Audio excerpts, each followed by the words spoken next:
All right, so this is Ecclesiasticus chapter 1, and we see in Ecclesiasticus that it's this is some Hebrew wisdom that was passed. This is some Hebrew wisdom that was passed down from at least two generations. All right, shalom, shalom. Um, Going into wisdom of Sirach or Sirach, chapter 1. Um, Wisdom is a very overlooked topic, and it's a very potent resource. As well, wisdom gives us simple and elegant words to help us, on our journey, on our walk.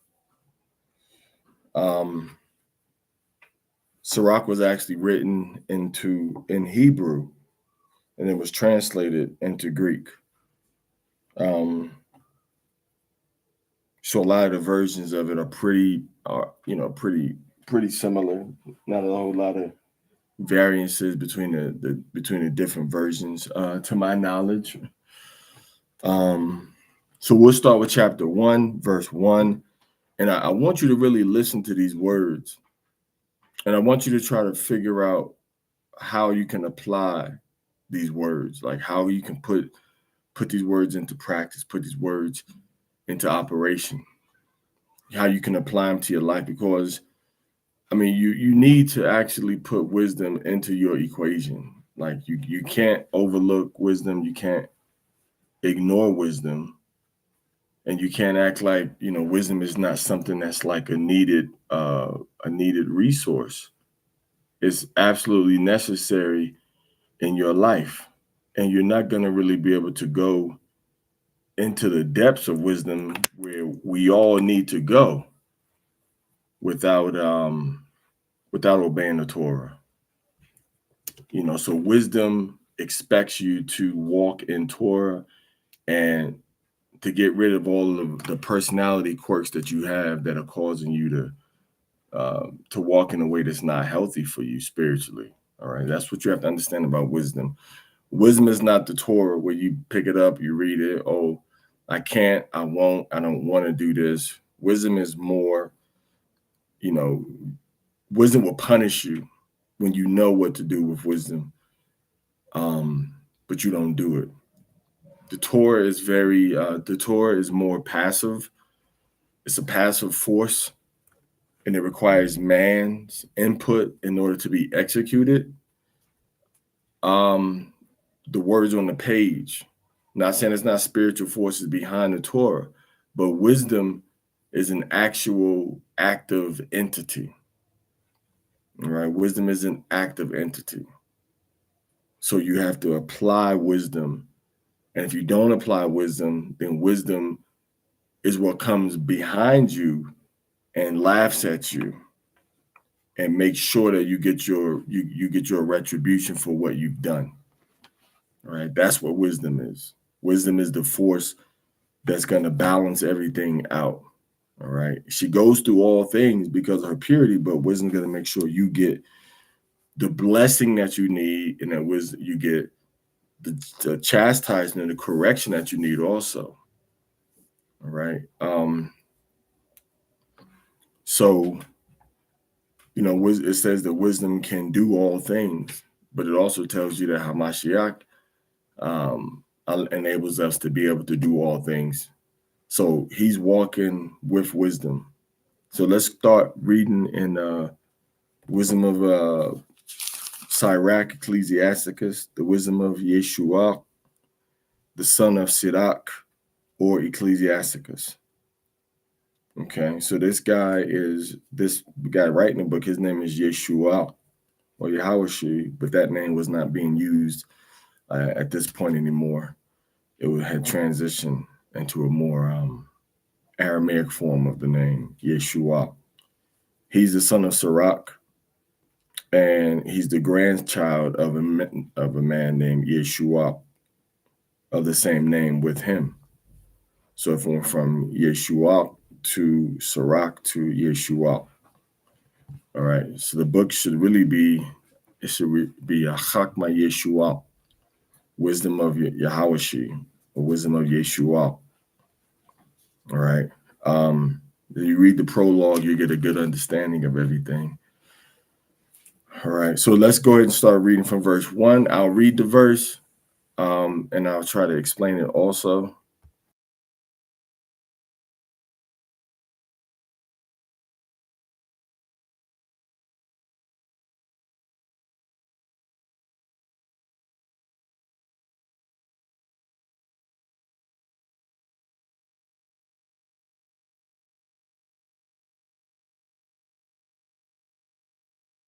Let's go ahead and get started. So it starts off by saying, and I'm reading the King James, and like I said earlier, a lot of them are very similar.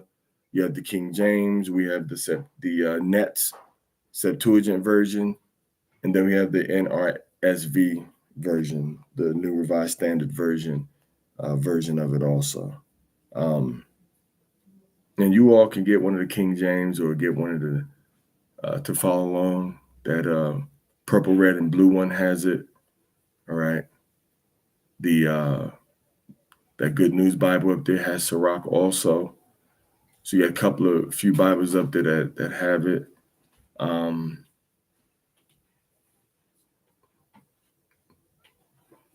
then there may be some down. And then there's the red apocryphal on the top of the bookshelf right there, has it also. And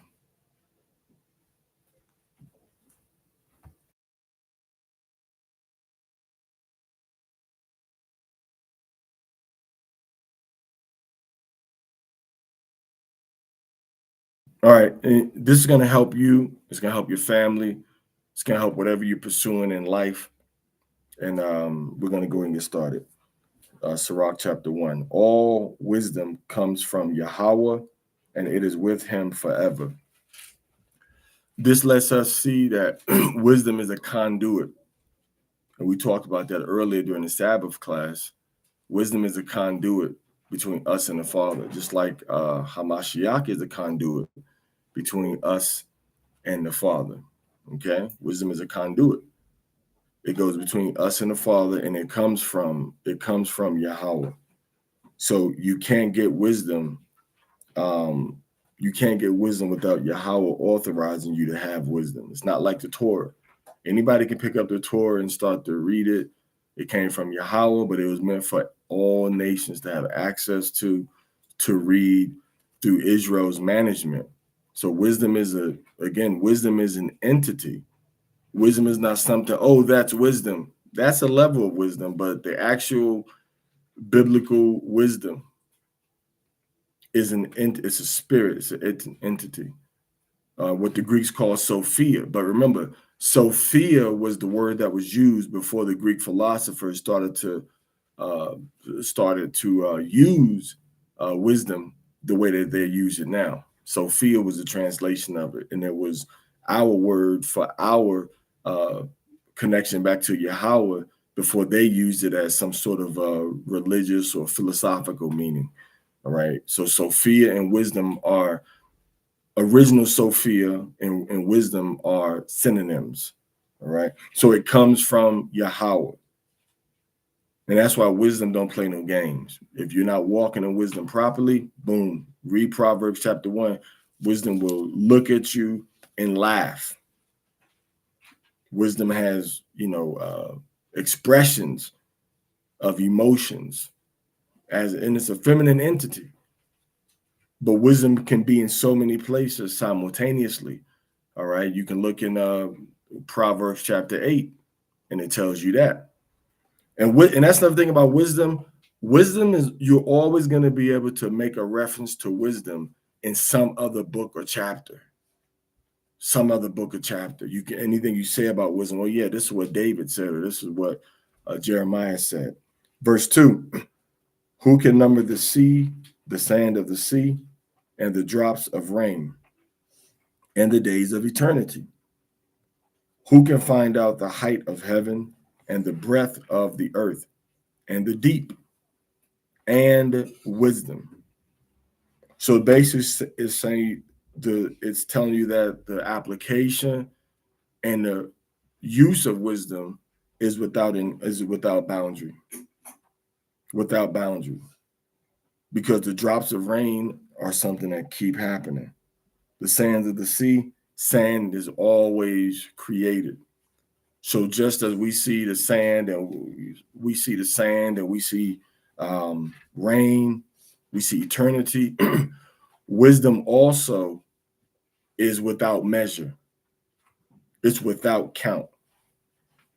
All right. The height of heaven, the breadth of the earth, the deep, and wisdom. So how can you number wisdom? So he starts off by telling us that this immeasurable and limitless resource is coming from Yahweh to you. So wisdom is allowing you to tap into something that's infinitely available, infinitely practical, infinitely applicable to any situation. So we can understand, like, that's beyond my comprehension. All right, it's like having if I were to dumb it down so I can understand it better, it's like having a toolbox that I can go into to help me in any situation whatsoever forever.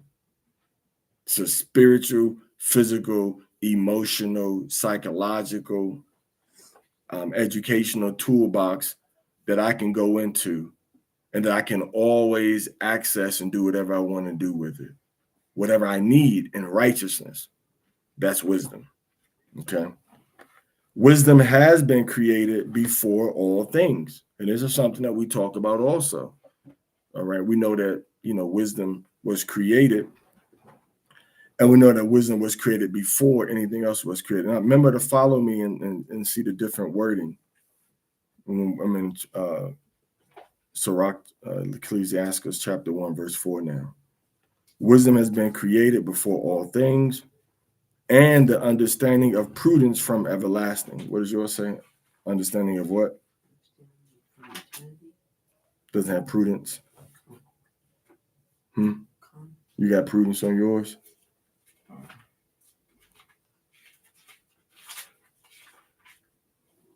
Verse 4. Created from before all things. Prudence it says prudence also. Okay. All right. So from everlasting, all right, and wisdom before anything was created, wisdom was there. All right. The understanding of prudence from everlasting, which means that the understanding of doing things in a practical way, in a methodical way, that itself is coming out of Yahweh, connecting into wisdom. So there's aspects of wisdom that did exist, but Yahweh encapsulated pieces of wisdom and then created wisdom, and wisdom went out and got these 7 pillars and put them unto herself. That's what we see in the scriptures also, that wisdom has built her house. She has cut out these 7 pillars. All right. But before all things, so now this includes before the Torah.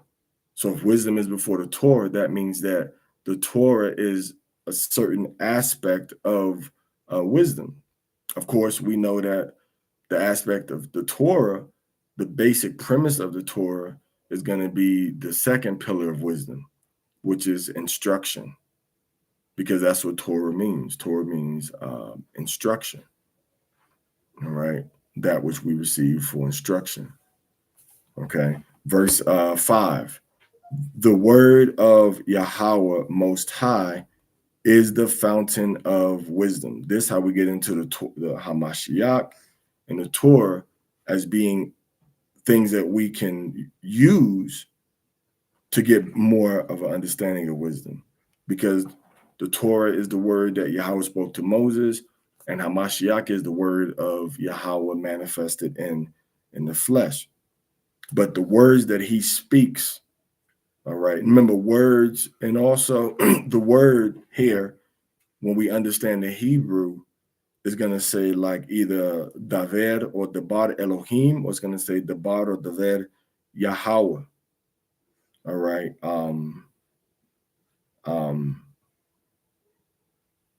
Yahweh. All right. El Elyon. Yahweh Elyon. So it's going to say the Deber, the matter. So we see word, but when we think about it in Hebrew, it's getting into the substance of the Most High. All right. Is the fountain of wisdom, the matter, the tangible nature of the Most High. When we look at the word in Hebrew is not just, CAT, but it's a premonition toward the physical aspect of whatever we're dealing with. The word matter, the word in Hebrew wisdom, not wisdom, but the word in Hebrew is debar. And debar means a thing, and debar means a word also. It's the same thing in Hebrew. All right. So when we talk about a word in Hebrew, we're talking about something that can have a spiritual counterpart to it also, or physical counterpart to it also. That's why people say words have meanings. Words are meant to have an expression in the physical world. All right. If I say I love, respect, and honor you, then you expect my physical behavior to be a certain way. If I say, my Father is my Lord, then my physical behavior is going to be a certain way toward him. If I say my Father ain't nothing, my physical expression is going to show that. All right. So the physical expression of the word from your mouth is going to be the matter that we can feel in between us. So when it says the word of Elohim Most High is the fountain of wisdom, that's telling us that it's telling us a couple of things. It's telling us that wisdom, a fountain of wisdom is going to be able to manifest itself in the physical world. That's the purpose of wisdom. The purpose of wisdom is to have a manifestation of the will of Yahweh from the fourth dimension into the third dimension, because that's what wisdom does. She manifests things from the fourth into the fourth into the third dimension, and vice versa. This Torah is these words we're reading are third dimensional words meant to have third dimensional and fourth dimensional impact in our lives. All right. So the word of Yahweh Most High is the fountain of wisdom. What do you got in yours? Wisdom spring is our highest word and the highest. Okay. What do you got? Okay. What do you got again? Wisdom spring. Wisdom's spring, the fountain of wisdom, is what? Is our highest word and the highest. Is Yahweh's word in the highest, which takes us to the same thing. Here's the spring of wisdom. And then wisdom spring is Yahweh's word in the highest. So it gives us that manifestation of his word through wisdom. So when we say that kingdom come, that will be done, wisdom is the vehicle through which that will gets manifested or shown to us in our lives. So you have to look at it and see what it says, and then make certain adjustments according to the counsel that you read about in the Proverbs or any other part of wisdom. All right, the water. And her ways are everlasting commandments, right? Journeys. All right, so everlasting commandments. So the path that wisdom sets us on, the journeys that wisdom puts you on, are everlasting commandments, meaning these are things that we apply and we walk in, and we keep going with it. We keep going with it. All right. It's always constant. So you have to learn her ways. You have to learn the journeys. You have to learn the direction that wisdom sends you on based on her counsel. You have to dig into the counsel of wisdom.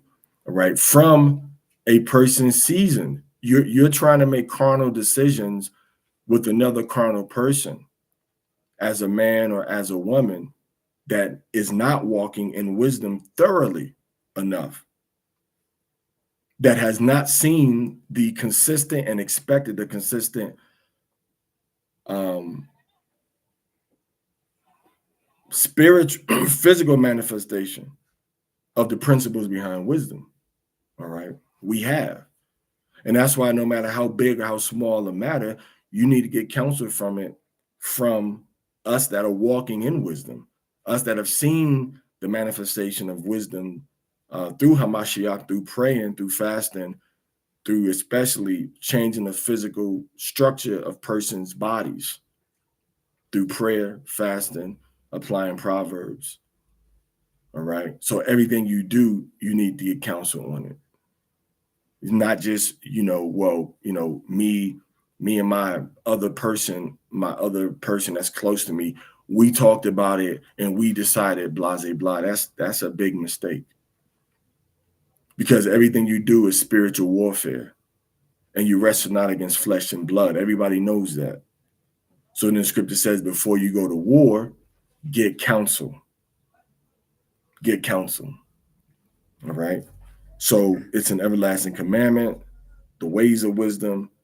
Verse 6, to whom hath the root of wisdom been revealed? All right. Now, this is the question, but there's an answer to this question that's going to be further on. All right. It's going to be further on. All right. So to whom has the fountain of wisdom been revealed? To whom has the fountain of wisdom, has the root of wisdom been revealed? Part of that is to the children of Jacob. Part of that is to the children of Jacob.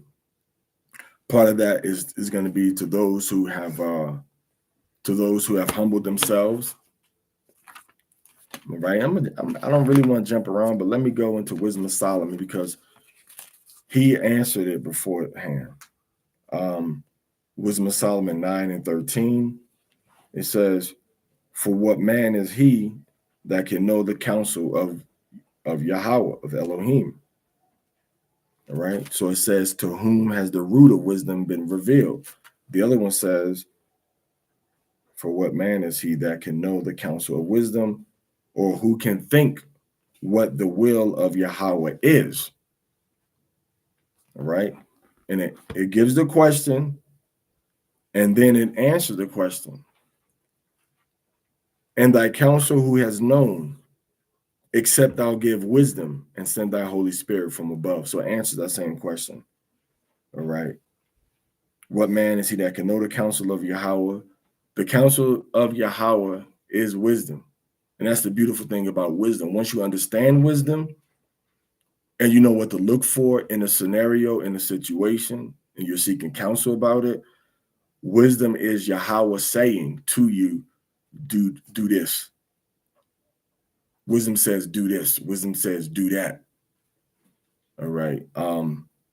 Because it's telling you exactly what you need to apply to get medicine, to get medicated in that particular situation.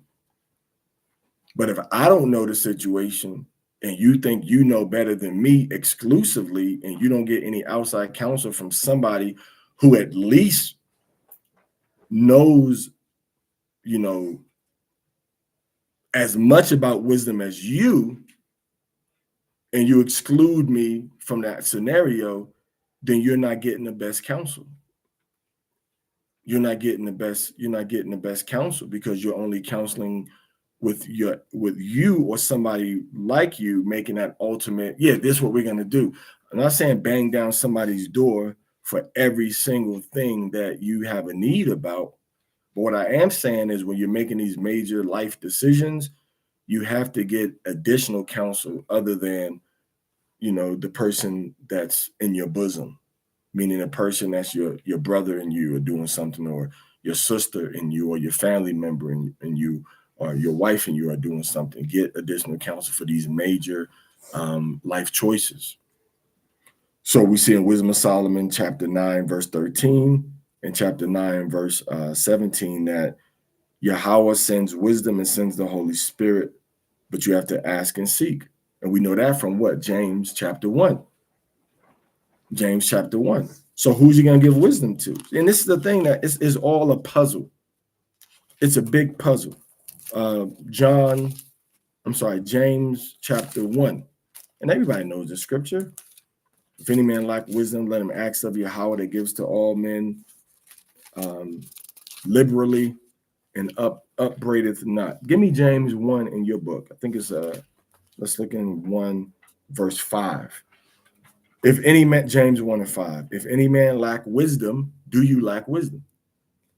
Let him ask of Yahweh. Do you ask Yahweh for wisdom? That giveth to all men liberally. That giveth to all liberally is what it says. What's yours? What you got? If any of you is lacking in wisdom, ask Elohim, who gives to all generously and ungrudgingly, and it will be given to you. So upbraideth not, meaning he's going to give it to you without no negativity, no bad feelings and taking it back from you. All right. Read verse 6. But ask in faith. But you have to ask Yahweh in faith. See, how do you exercise your faith? You see, that's a secret of wisdom also. Wisdom gets applied to a situation. When you see that situation changing because you apply wisdom. And it's one of those cause and effects proverbs you have to apply. If you do this, then this will happen. If a person says this, then this is what you should say. Once you apply those types of situations and you see the outcomes, that is what increases your faith. Increasing your faith is not you praying harder. Increasing your faith means that you've seen the physical effect of Yahweh's word take root in your situation, in your life. And that's why you were given different levels of faith, different levels of proverbs to apply to the situation to be able to do better. Read. Ask never doubting. Never doubting. Why don't you doubt? You see, you don't doubt because you know, oh, I know this is going to happen. You don't doubt it because you know it's going to happen. So you don't have that doubt. Now, when doubt is you don't believe or don't think it's going to happen. Doubt is not being sure whether it's going to happen for you. You know the Most High can do everything. But you need baby steps to have more trust and faith in him. Faith is for you, not for him. Because when Hamashiach died, he wasn't saying, I hope Yahweh raises me from the dead. He had to know 100%. And that's the difference. Faith is now the substance of what you've been hoping for. The evidence of things not seen. Well, how are you going to have faith if you don't have the substance and evidence? So the question becomes, how do you get the substance and the evidence? Because faith is the substance of things hoped for and the evidence of things not seen. You get evidence of something by building a case. Because something is in front of you and is manifesting itself to you and is giving you hope in the reality that this situation is going to change, is going to get better. That's how you apply faith. And that's how you get faith.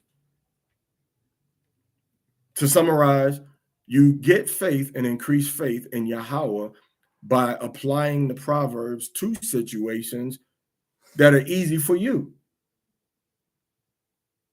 You look at a proverb, and the one I always use is a soft answer turns away wrath, but grievous words stir up anger. All right. A gift in the bosom pacifies anger, right? So these proverbs that deal with emotional responses, emotional reactions to situations are the ones that are going to help you increase your faith. All right. Read. For the one who doubts is like a wave of the sea, driven and tossed by the wind. So now you toss to and fro. This is how your walk with Torah goes. If you're going to and from in Torah, if this day you feel like you can keep this law and this day you don't feel like you can keep it, what's going to happen is that impacts your relationship with the Most High and your relationship with wisdom.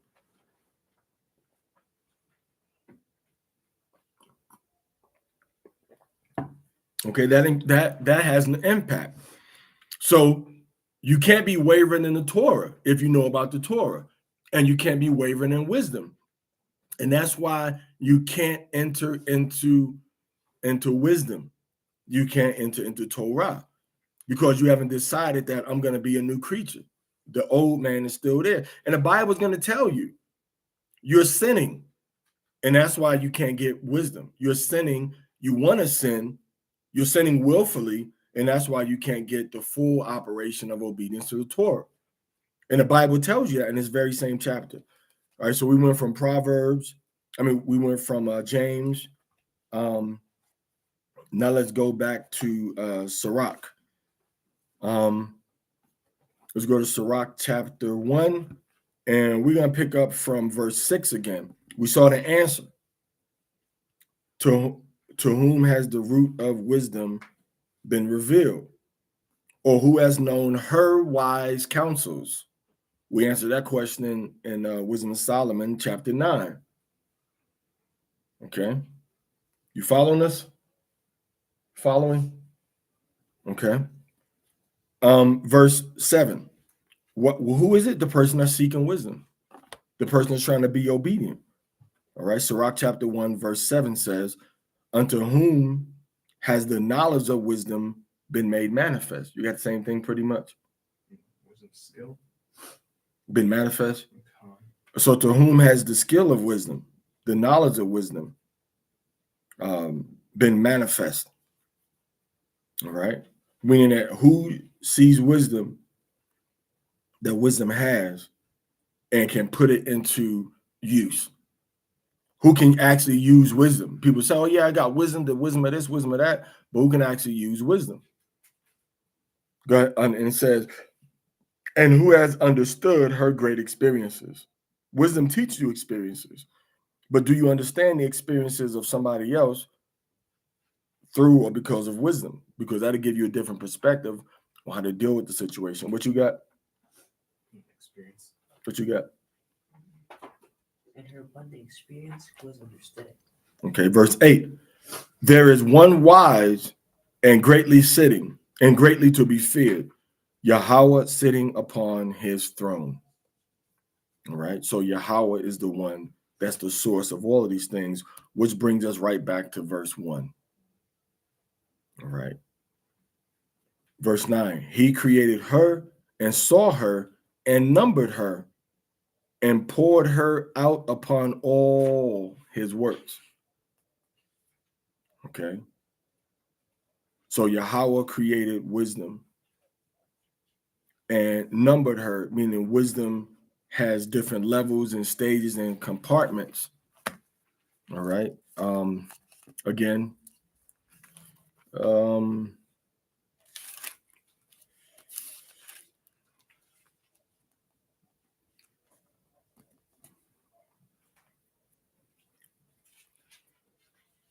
so it says that all things are numbered in measure and in weight. So it's talking about wisdom. All things that Yahweh has made have weights, numbers, and measures that we just don't know about. All right. And we know that dealing with the whole creation aspect of everything, he's talking about he's talking about wisdom being numbered. Wisdom is numbered. So wisdom is numbered. The number that we need to understand about wisdom is what?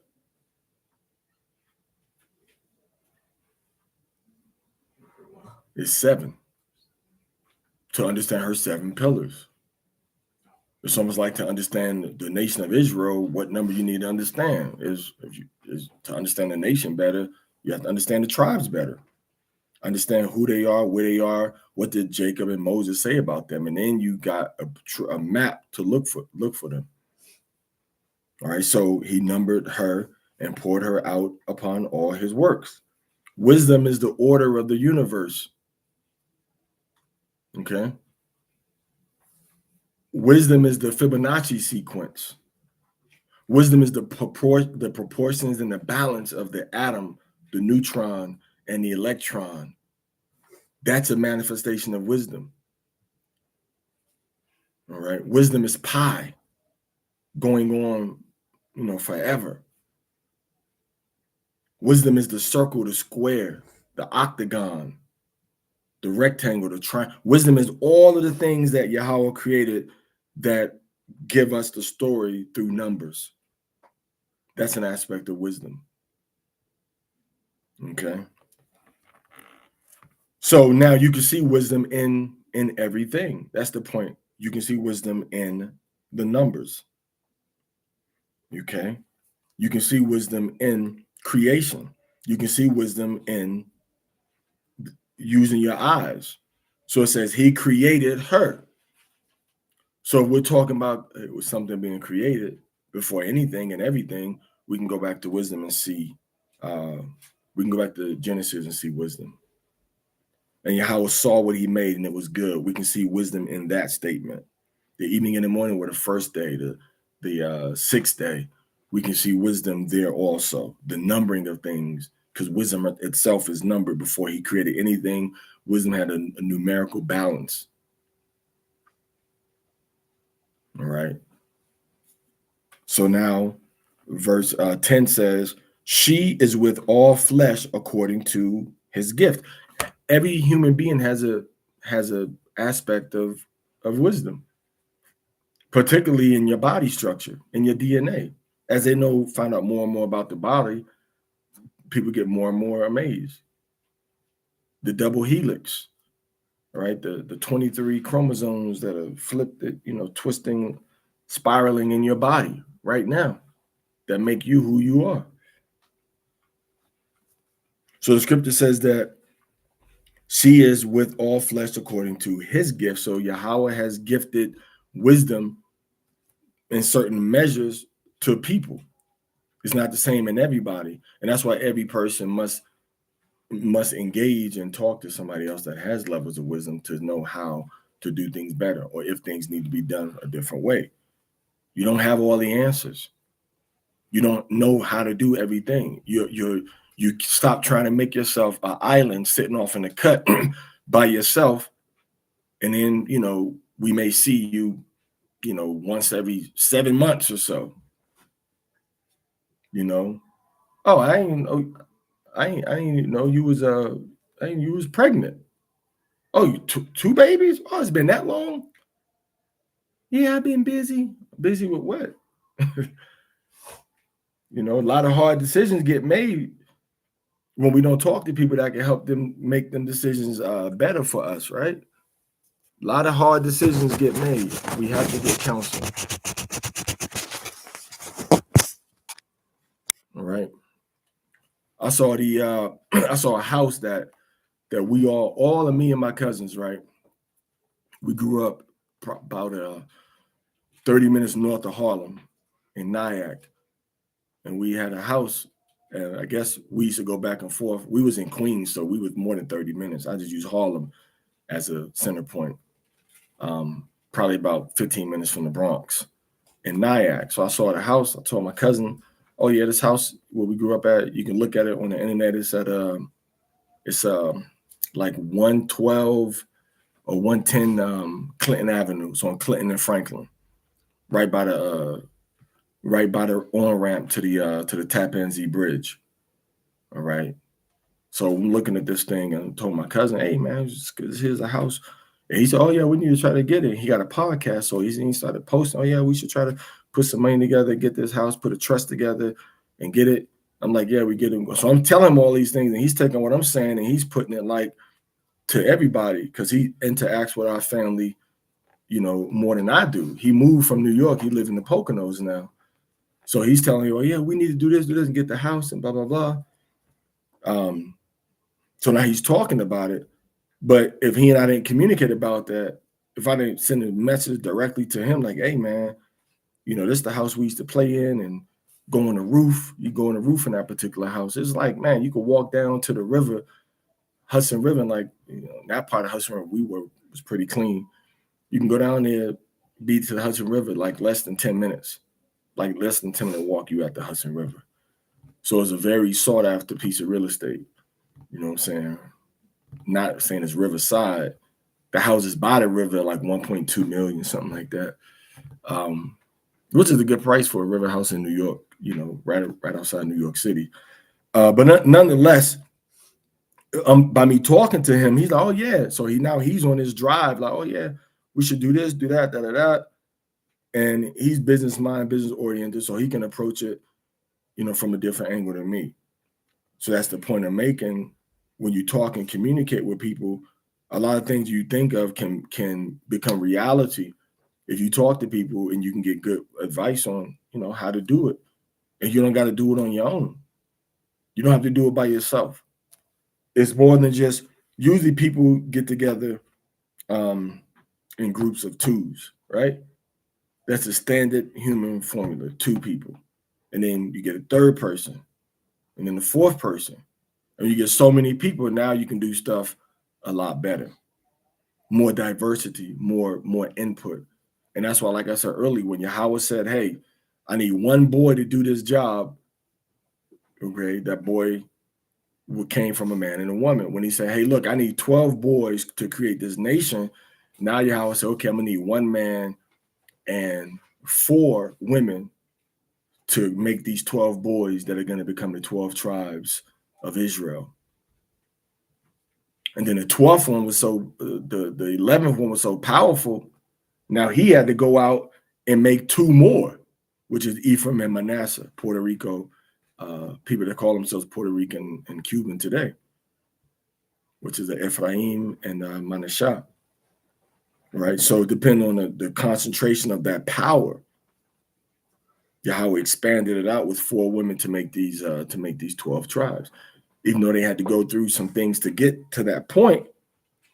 And a lot of time what that is just Hashatan trying to stop something, entering into the emotional state of people to try to stop what Yahweh has ordained in the spirit world. You know, you try to stop it. I don't want to do X, Y, Z, you know.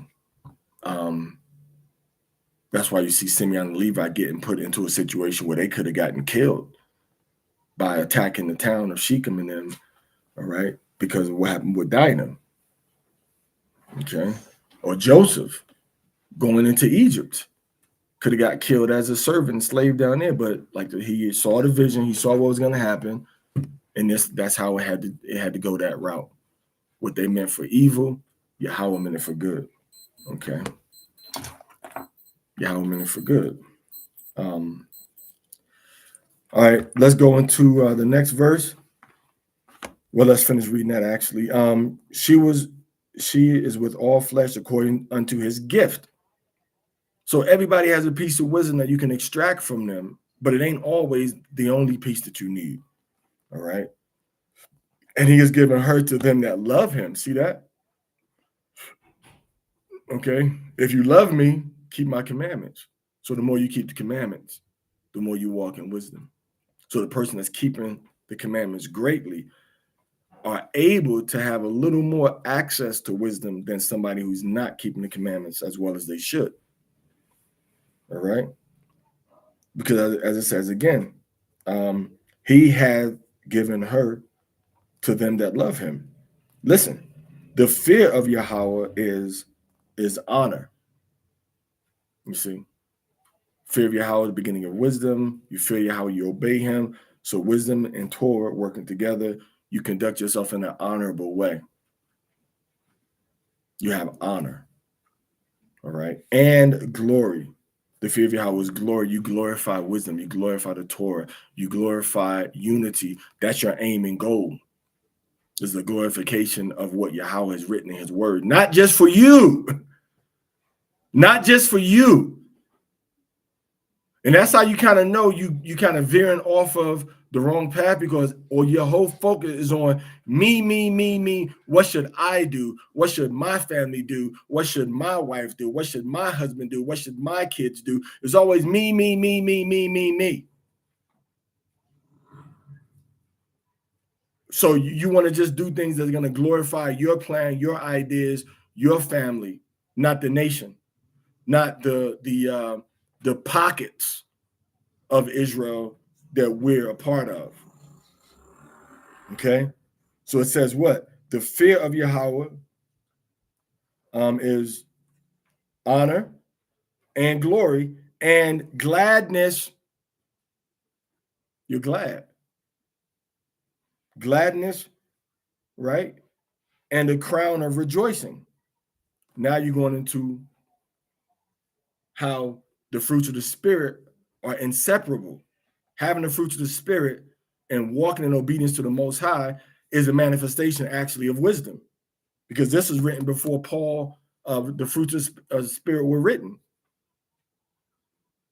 But how did he didn't just pull all these things out of nowhere. These things were already written before his time, and he just pulled them out of all the scriptures he knew and say, hey, these are some of the fruits of the Spirit: love, joy, right, peace, long suffering. And it says what? When you fear Yahweh, these things are visible. You have honor, you have glory, you have what? Gladness. You're not always walking around this constant, bitter, depressed stage or state. You're not on antidepressants no more. The joy of Yahweh is your strength. Rejoice in Yahweh, right? So you got to change your mindset. You got to change how you think and feel about things. You have the power to change. It's not through some process or whatever. You have more power in the spiritual realm than you really think that you have, because it's about you wanting to connect back to your Father, and he's not going to block you from doing that. You got to just come correct or don't come at all. That's why I said, if you want wisdom, ask Yahweh, but don't waver and don't doubt, and have faith. This is what it said. This is what he read in James chapter 1, verse 5 and 6. So now it says that the crown of rejoicing. So you like you can see the bright side of everything. There's no gray cloud where you can't find a silver lining. You are the crown. You have a crown of rejoicing. You have a crown of rejoicing. You can take any situation and change it into that silver lining. You're not Debbie Downer. You don't see the negative side of everything. You need people to see the negative side of something and bring a righteous, positive solution through wisdom to that situation also. That's the balancing out of wisdom. You see? That's the balancing out of wisdom. And usually the man will say, well, what about this? And the woman will say, what about this? But she has to know through the spirit of wisdom how to present that negative view of the positive situation that's being discussed. Not saying it's not necessary, but it has to be presented in a preventative, in a way to preempt any problems or to cut off any problems. Not to say, hey, there's a problem, bye. Not to say, well, if you get this, if you do this or do that, you won't be able to do X, Y, Z. Then, I'm giving different scenarios and situations, but you get what I'm saying, is that your positive outlook, your attitude is a reflection of how much wisdom you're really dealing with. If everything is negative, everything is, can't do this and can't do that, then you're not dealing with enough wisdom. You're not dealing with enough obedience. All right, verse 12. The fear of Yahweh makes a what?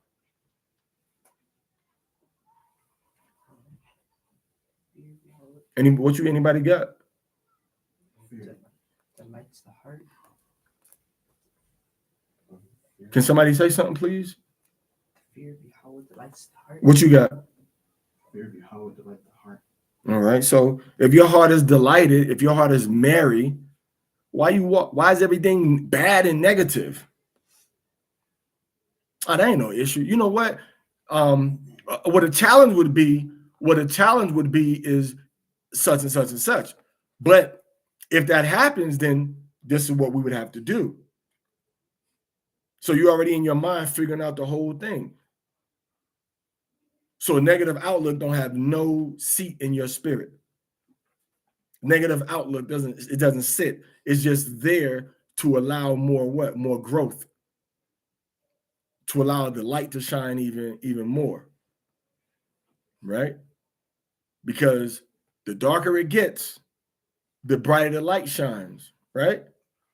The darker it gets, the better you're going to be able to see that light. The better that light can guide you. Because we had a cloud by day and a what? And a fire by night. So at nighttime, it was that's the fire to guide us. We see it. Daytime, cloud, here's a cloud, is kind of blending in, right? But then when the darkness came, it's just bright fire to guide us. Optimism is just, this is the light. We always under the light. We're always under hope, direction, guidance, strength, energy, right? It's always there. It's always present with us. It's always present with you. But you just have to decide, you know what? I'm not going to give in to this. I'm not going to give in to this. You have to you have to apply those doubts, right? You have to apply those doubts to you driving on the ice. I could crash, but I'm not going to. You're not driving like, I'm going to crash, I'm going to go off this cliff, I'm going to go off the side of the road, I'm going to hit that car, I'm going to run into this ditch, I'm going to hit that median. You're not driving. You drive like, I'm not. Let me focus on staying on this ice. I don't want to drift into this lane. Let me look at these tracks in front of me. Oh, great. This truck just went. Okay, he dug out a path for me. Let me stay right here. Let me slow down. That's you with that pessimism you have. You have a safe pessimism to help you focus on getting through your journey and watching out for anything that can throw you off and cause an accident. And if you've ever driven in the snow or on a real slick road in the rain, you know what I'm talking about. You're not thinking to yourself, I'm going to crash. You're thinking to yourself, let me slow down. Let me just hit the brakes real quick. Let me get off this accelerator. Let me what? If you're driving an automatic, well, let me go to D1 or D2. If you're driving a stick, let me just go into third and just slow down the engine without the brakes, sliding on the ice or the snow. You downshift. This is how you handle yourself when that pessimism is an optimistic outlook. You're pessimistic about the situation, but you're optimistic that you can get through it. So that's why it says, it makes you have a merry heart. And you start to pray. Oh, Yahweh, please let me get through this situation. Please let me, look at this fool. You just say, let me just focus on me. All right. So you focus on what the spiritual task at hand. The fear of Yahweh makes a merry heart. And look, those that are around you make your heart merry when they fear Yahweh also. That's why the scripture says what? A man and a woman that agree together. A brother, brothers, neighbors, a man and a woman. And when you're around a man and a woman, listen, that agree together, when you are around a man and a woman that agree together, you become a better friend that agrees with his friend. A better friend, a better brother that with your actual biological brothers. Okay. You can agree better. You can walk better. You can do things better because that's the example that you're getting. You see? It says, somebody go to chapter 25 real quick and read that. Somebody go to chapter 25 and read that, please. Verse 1. Hmm? Verse 1. Mm-hmm. My soul found passion in three things, and these are beautiful for Yahweh and human beings. So this is something beautiful before Yahweh. So this is what you have to work on. Being beautified. Read. Harmony of brothers. Harmony of brothers. How do you learn how to harmonize with your brothers? Your mother and father teach you how to talk to people. You learn that from your parents. You learn that from your cousins. You grown now. You don't just now. Hopefully, you don't got to learn a new pattern of behavior. You know, we was growing up. You know, me and my cousins, we didn't let somebody pick on another cousin. We didn't let somebody do something wrong to somebody or treat them unfairly. We stood up for each other. We helped each other. We went on walks together. The boys did one thing, the girls did another thing. You know, we would go into the briar patches and get the blackberries. And then the girls, you know, helping my grandmother make the blackberry pie. And then we get the mulberries sometimes too. And she would make the pies. You know? So that's how we grew up, learning how to be compassionate and loving toward each other. So you learn that behavior as a child. There was a lot of us. It was a lot of us. So that's how you learn how to unify with people. That's how you know how, you don't need to go to psychology school to communicate. You know what works and what don't work. You know how to talk to people. You notice body behavior. So it says the unity. So this is something beautiful before Yahweh. So what are you always seeking? You're always seeking to make something beautiful, not something ugly. So division, hatred, that's ugly. Yahweh loves beauty, the beautiful things in us being together. And men see that too. But now if you're beautiful in the spirit and in what's happening in the physical world, that's even better. All right. So that unity is that order is what we like. You can say all you want to, but when you need structure and order, you want it to be there for you, whether to defend you or to protect you, or the neighborhood, the city, the state, and the country that you live in. Right? That's what you want. So the unity of brothers. Go ahead. And friendship of fellows. What you got right there? And friendship among neighbors. So the unity of what you got, what's the first one? Unity of brothers. Agreement among brothers and sisters. And friendship. A friendship among what? Among neighbors. Among neighbors. You got among fellows. That means people that can come together. This is what we see with the believers. So you got family, nuclear family, and you have brothers, and then you have the neighbors coming together outside your family, brothers, fellows, right? People that you know. Now you're unified with them in righteousness also. And that's what we've been trying to do since Hamashiach ascended into the heavens. And we lost it in the first century. We lost it. We all got together in the first century, and then ever since then, we haven't really had no major community of believers in over 1900 years that I know of. People that believed exactly as how Mashiach taught them. It was all destroyed and replaced by the Roman Catholics. And we've been trying to get it ever since then. And we've been in hibernation.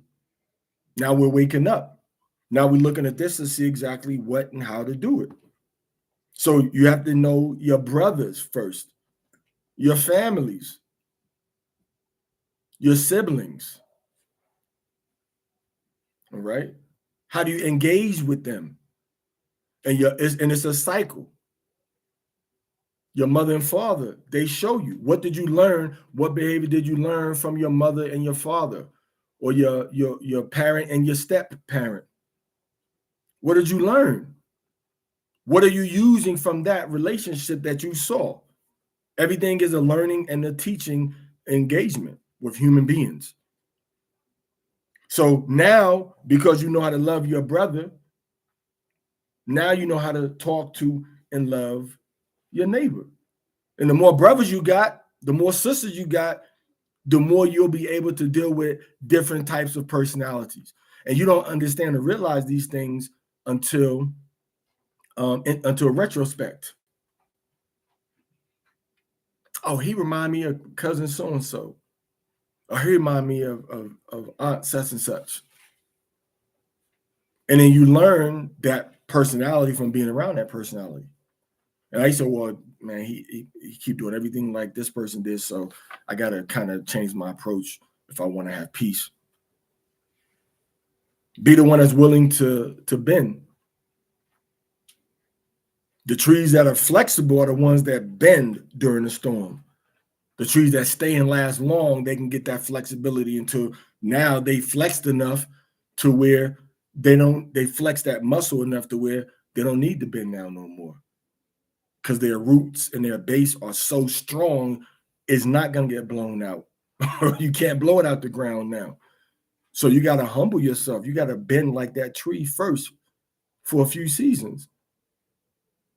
And then you'll have strength in that humility. But you want off the bat, everybody look at me and do what I say and follow me, but you never enter with no humility like Hamashiach.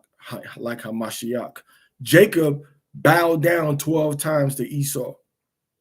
Or not 12 times, 7 times to Esau. He bowed down. He got down and bowed to Esau when Esau was mad at him. But he bowed down to him. So he humbled himself. Have you humbled yourself? Who have you humbled yourself to? Who have you bitten your tongue for? Right? So go ahead. And a wife and husband who accommodate each other. That's what you got. What you got? And a wife and husband who live in harmony. A wife and husband that live in harmony, and I got a wife and husband that agree together. All right, so a man and a wife. You got wife first? All right, I got a man first, a man and wife. So now that is going to show you how to have a relationship. So that's what I meant when I said inside the group, I said it's like it's a graduated relation. It's a graduation and an elevation, because it starts at a fundamental level and then it constantly is showing you how to get to that next level to where you go higher, but it's gradual. Because you say, you know what? My wife is acting like such and such. I'm not going to do that. I'm not going to, nope. Oh, but this person used to act like that, but now they don't act like that no more. So let me have them talk to my wife now. But you think it's just you and everybody it's just you. And whoever you talking to solve this problem, you got this whole wealth of wisdom accessible to you to help make the situation better. And you got to access it. Because if you don't access it now, believe me, you will wish that you did. Never too late. Turn over a new leaf. Humble yourself. I'm not saying bare your soul, but humble yourself and say, hey, I need help with X, Y. What do you think about X, Y, Z? The choice is yours. But you're never going to get another possibly better perspective if you don't put yourself in a situation to get that information. So that's why it says that a husband and wife agree together. These are stages of relationships. And everything is a cycle. So now that child sees the mother and the father talking and having this discussion, and how things work. And the daughter saying, oh, wow, my mother is very intelligent.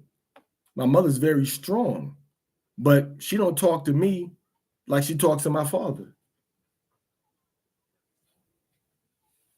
I see how she does this, and I see my father, he don't talk to her like he talked to us.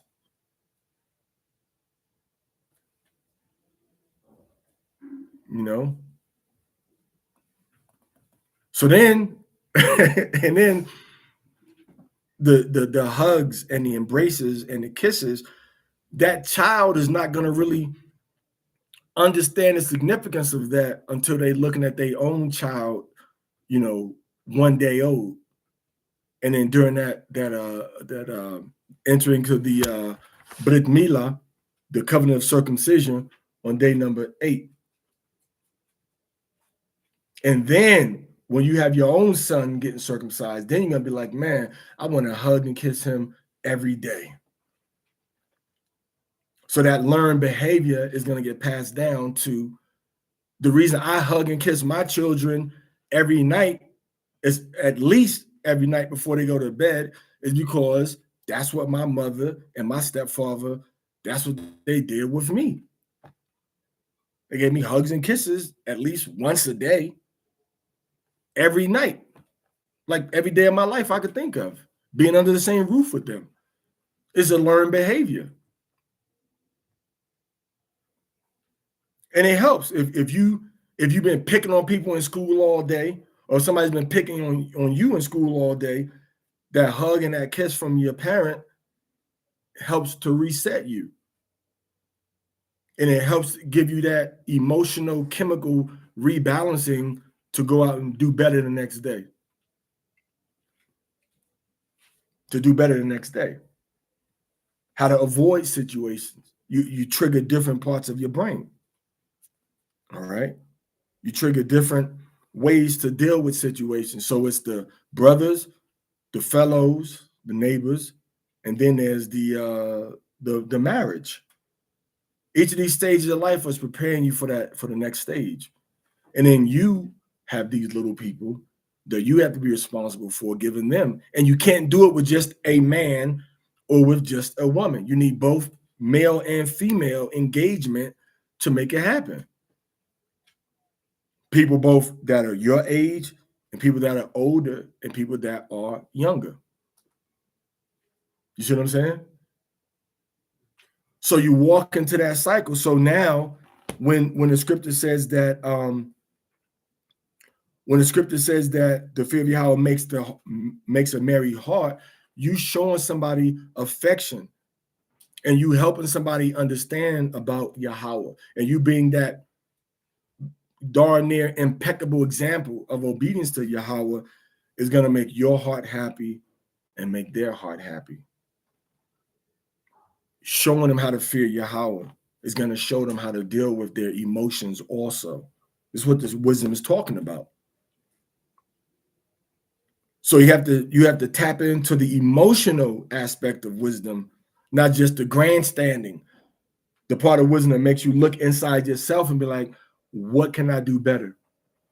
How can I be better? Okay. And it says that, and give joy. You see, wisdom gives joy and gladness and a long life. A long life. So again, this is all about emotions.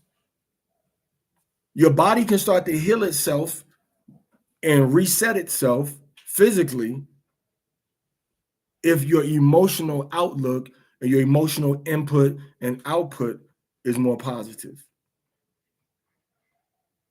You know, it can heal itself.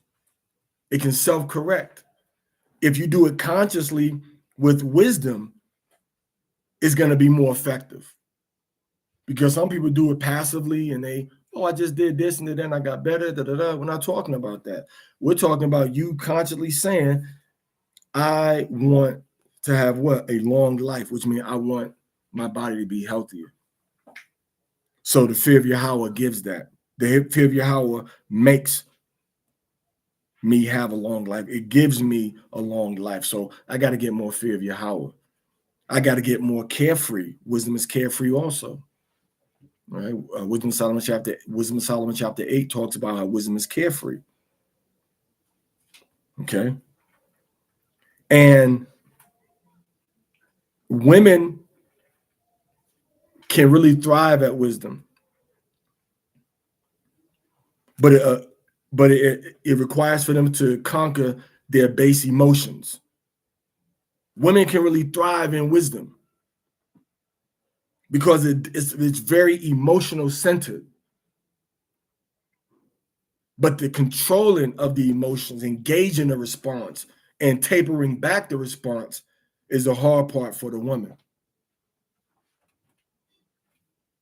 Okay. And you have to kind of shift your gears. And yes, a woman and a man, a woman should talk to the man with the same degree of sensitivity as if she's talking to her young son, who she loves very much, and her father, who she loves and respects very much. And same thing with a man. A man should be able to talk to his wife as if he's talking to his young daughter that he loves very much, or his young sister that he loves very much, and his mother, who he loves and respects very much as an authority figure, and figure out the balance of how to convey what you're trying to say with your words to each person, seasoned with love. Okay? So you have to put yourself in another person's position as you're talking to them. This is what Paul meant when he said, I became all things for all people. He put himself in the emotional and the social and cultural space of that person, to figure out how I need to talk to them. And if you can talk to them with the fear of Yahweh, not a pride, you're going to be able to have a different delivery, and it's going to be received differently because you talk, there's spirits around this person. And how you talk to that person can determine whether they're going to listen to, the devil on their left shoulder or the angel on their right shoulder. Tom and Jerry type stuff. Who they're going to listen to. The one that says, hey, yeah, do that. Or the one that says, oh, sort of. All right. So the scripture says that it gives you a long life. So now, if wisdom gives you a long life, and the fear of Yahweh gives you a long life, when you put those two ingredients and inject them into any situation, you're going to bring more life, more sustainability, more animation, more movement into the situation. But you have to know how to put wisdom into it, how to put the Torah into the situation. The easiest thing to correct, if you have power, whatever you have the greatest power over, that's what you connect and correct first. You usually have the greatest power over yourself, not over somebody else. So you make the correction within yourself first. You humble your spirit to do what is going to show and demonstrate that you fear the Most High in every area where it's applicable. I fear Yahweh. And you do that. And then you can start to address the areas spiritually that you can't control or that you can't change or alter for the better. You address it spiritually through wisdom. Okay? Now, Wisdom of Solomon chapter 1, verse 13. And whoso fears Yahweh, notice everything is fear Yahweh. Verse 11, fear Yahweh. Verse 12, fear Yahweh. Verse 13, whoso fears Yahweh, it shall go well with him at the last. What you guys say out there? Those who fear Yahweh will have a happy end. All right, so if you fear Yahweh, you're going to live a happy, full life. Read it. On the day of their death, they will be blessed. All right. at the last, and he shall find favor in the day of his death. So I was going to bless you now, because your death is going to be, you're going to go from blessing. Because remember, the curse was you're going to be cursed when you come in, you're going to be cursed when you go out. But this one says you're going to be blessed if you go in. So that's one of the keys to see. One of the curses that came upon us was because of our disobedience. And one of the punishments was that, one of the blessings for obedience was that we're going to be blessed when we come into the world, and we're going to be blessed when we go out. Right? But then when we did wrong, the punishment is that cursed shalt thou be when thou comest in, and cursed shalt thou be when thou goest out. Okay? So your obedience, and this is directly tied into the curses. Your obedience is directly tied to the reflection of the life you see around you. It's all spiritual. It's on an individual categorical basis now. And then categorically, individually, we're trying to do something that is a greater demonstration of Deuteronomy 28, verse 15 to Deuteronomy 28, verse 68. Or Deuteronomy 28, verse 1 to Deuteronomy 28, verse 14. Which one are you living and wanting in your life? Okay. The scripture says that we're going to be a blessing. We're going to be blessed in the city. We're going to be blessed in the field.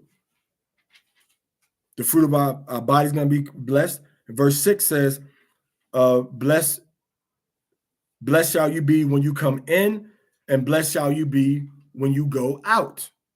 That's Deuteronomy chapter 1, verse 6. I mean, Deuteronomy chapter 28, correct me, verse 6. You're going to be blessed coming in, and you're going to be blessed going out. Now, Deuteronomy chapter 28, verse 19 says, cursed shalt thou be when thou comest in, and cursed shalt thou be when thou goest out. So now, we were born into a cursed situation of disobedience. But now we're transitioning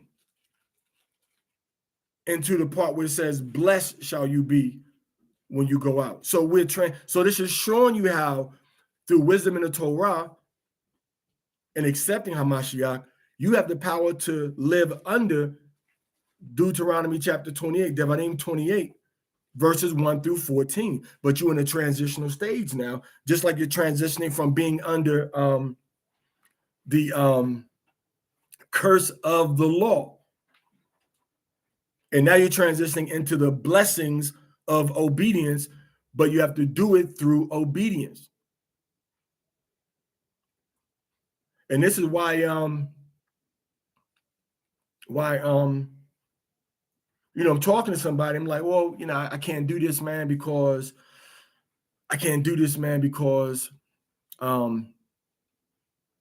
my sister, we should buy this. Oh, we can't get this off the market. So all we got to do is just have our money right and plan and wait for it to be back on the market, and then we can get it. We'd be the first ones in line to get it, make the first offer. We can put an offer now for whenever they want to sell it and explain to them why you want to buy it or whatever. Or somebody saying, well, no, I can't do that because I owe these people money. I got to do blah, blah, blah. Torah minded, and it says what? What do you do when your kinsman owes somebody's money? What do you do?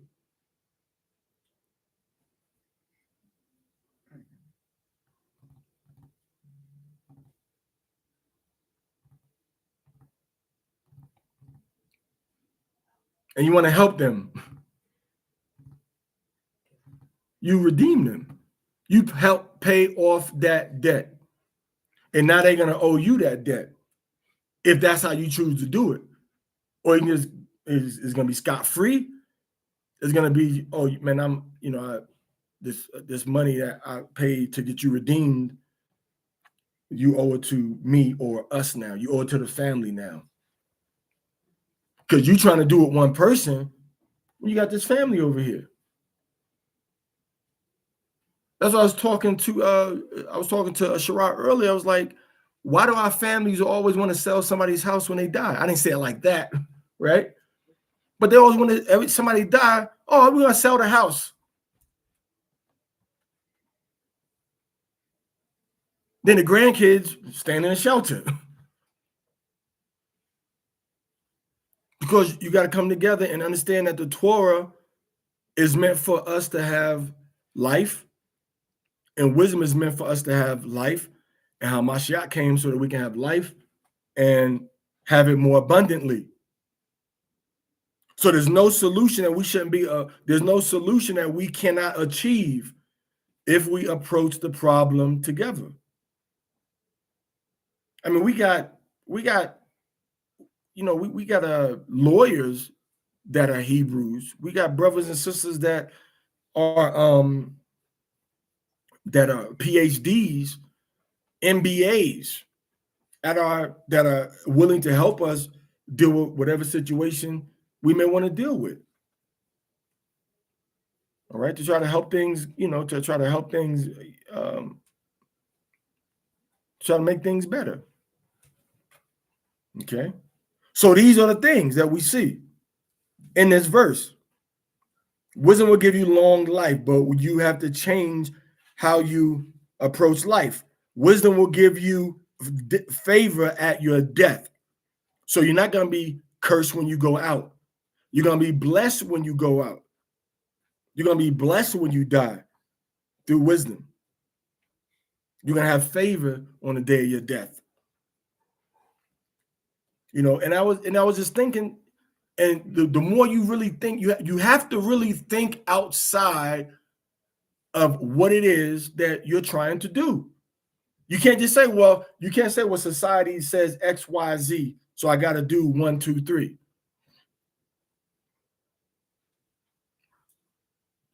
All right. Because if I say, hey, son, we're going to do this. I'm going to get you this over here. We're going to put this money. You're going to get this over here. But this is the agreement. You work out a management agreement. And you say, okay, you got this. Let's say you got let's say duplex. But this other side, you and you get in your name, but it's going to be for both of y'all. He's going to be the tenant, but not as his side. What he do with it now is going to be on him. He can rent it, but he can't sell it. Yeah, matter of fact, you can't sell it. Only way you can sell it is I'm 51% stakeholder in it. I got 51% interest, and I file that deed. And I can file a lien against the property also. So now nobody can do nothing with it unless I say so.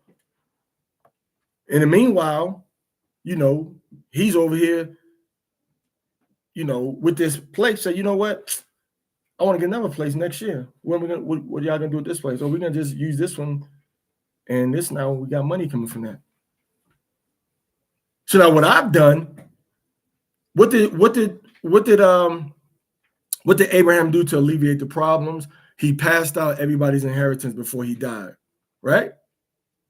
So now you say, son, I got you. This is yours, and this is yours. These things right here will help you have an additional X amount of $1,000 every year. And if you need something, you got to sign. It got to go through the trust, and all the numbers got to look right. And then you could do something to do something else, get something out of it to do something else. So you're making it so that you're giving these children an inheritance while they're still alive. And they say, oh, you know what? I'm gonna whatever. Okay, great. That's great. Go ahead. You want to? Okay, go ahead. You want to listen? Okay, here's yours. You go do what you're doing over there. This how life works. But the point is that you're not just thinking about how much more blessed are you going to feel knowing that you've left behind something for other people that's foolproof. Like it's hard to mess up. You didn't leave behind probate. You didn't leave behind lawyers' fees. Everything is in order and structured, and everybody's walking in wisdom, understanding Torah, and you just give up the ghost. How much more blessed are you going to feel on the day of your death? So this is also telling you you're going to make better decisions in your life for your family, for your daughters, for your sons before you die, so that when you die, you can have, they can have security for what you've done for them. You see, they can have security. And I was talking to, and listen, and there's no reason. There's no logical reason, right? And it's like the answer be sitting right up under your nose. There's no logical reason why Amaria, all right, who is over 18 years old, right? He's legal age. There's no reason why he can't say, oh yeah, by the time he's 20, he got this, he got his taxes, he got this. There's no reason why he can't do everything else that we're talking about doing as men and women. Yeah, buy this, buy that. This is how you do this, how you do that. Okay? There's no reason. Now there's no reason why you can say, hey, you know what? I'm going to just sit back and I'm going to study Torah and wisdom for a year. I'm going to pray for y'all. So now instead of everybody coming together, because black folks, Latino folks ain't as stingy as black folks. Well, the ones that's fresh in America ain't as stingy. The one that's been here in America for a while, they get stingy. But instead of trying to get everybody else to get together and put their money together, like you see in Acts chapter 2, you got the brothers working with you, sisters working with you, and you got your own family members working with you also. That's looking at this long-term goal. Now he can say, I'm going to sit back and study wisdom and Torah. Now, hey, Mike, you pray for me. You know that man going to be able to pray for you, and you're going to get healed. Why? Because all he's doing is he's dealing with the books all day. I never forget 2012, I think I was in Belize. 2012 or 2006, 2012, I was in Belize, and it was around Hanukkah. And we about to get a lamb for Hanukkah. And we went to this, it was a white man living by the river. Real nice piece of land by the river. So he got this real nice place by the river. And we went to him, and he just had like a nice house built off the ground. But you look out there, he had a big flock of sheep. And all he did was feed his sheep and study his Bible all day. That's all he did, was study his Bible all day. He was a single man, he was a white guy. He just read his Bible, studied his Bible all day, familiarized himself with the word all day. And we went in, knocked. You don't have no sheep for sale. And he came down, we picked out a sheep, and he tied the sheep up. We paid him. He paid him, and the dude went back up into his house. He went back to the house and went back to what he was doing up there. So his income was like very passive. He got to get out there a couple of times, and but he don't got to do 8 hours every single day or else. So he's making decisions that are going to be beneficial for him and what he wants to do. Same thing with us. Do you know that a lot of people don't know this, but white people that are Jewish, right? Let's say you're black, you're white, you're Latino, and you want to go study the Torah. You want to follow their rules to be a Jew. Well, when you say, I'm a single man or whatever, they send you go to school. You go to a yeshiva, and they pay you to study the Torah, their version of the Torah. And if you're a married man, you go to what's called I think it's called a kotel, right? Kotel or kolel. And they pay you to go there. And then here you got these Israelite people that are telling you to come learn the Bible from them and give me money. You got the church people come learn the Bible from me and give me money. Don't you know that a Torah, a synagogue, you got to pay, you got monthly or annual dues to pay that a synagogue? Just like the temple, you had that half a shekel you had to give every year at the temple. So what's my point? My point is that when you structure your life according to wisdom in the Torah, you see much more better options. And I'm doing what I'm doing here, but when I come back up to Babylon, I'm hitting the ground running. And if you can't keep up, I'll help you catch up. But if you don't want to run, you're gonna get left behind. You at least gotta want to run. You at least gotta want to move in this particular direction. It's gonna be one of them things to where Bitcoin, that's stupid. Now everybody that put their little $100 in Bitcoin, how much they got now? Bitcoin first is going to be in the spiritual zone like that. You're going to have so much catching up to do spiritually. And don't worry, we'll work with you. We'll catch you up spiritually, but we can't just throw you into the carnal aspect of what we are trying to do. You can't just get thrown into the advanced stages. Why? Because you wasn't there to develop your spirit in the process. So you have to grow and learn in wisdom and Torah first. All right. So now it says that when you die, you're going to find favor. Verse 14. Again, the fear of Yahweh is the beginning of wisdom. So if you don't really fear Yahweh, you don't really have those beginning stages of wisdom. If you want wisdom to begin, you have to fear the Most High. You have to obey him. You have to center yourself on putting him as the priority of everything that you do, everything that you say. If not, you're going to fail spiritually. You may have all the wealth in the world. I don't know what Rockefeller or what, Queen Elizabeth, what they had going on. I don't know what D'Angelo, had going on.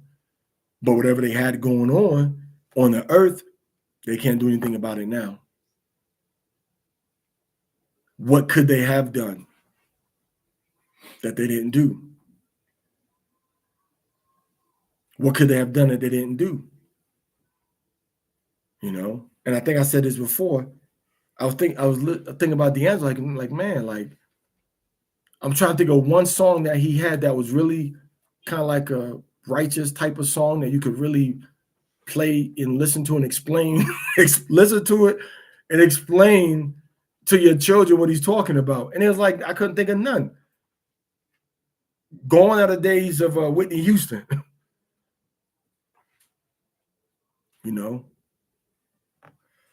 So anyway, live your life according to wisdom, and the decisions you make are going to be better. Live your life according to the fear of Yahweh, and that's the beginning of wisdom. Obey what he says to do. The obedience to the Torah, and I'm going to say it this way. Obedience to the Torah opens a whole different spiritual portal for you. Can I say that? It opens up a whole different spiritual portal. It's a whole different level of access. Because now you're coming as the star performance employee asking for the day off. They don't got to give it to you. As opposed to the late underperforming employee. Now you're coming as the on time and early, going beyond what you're supposed to do.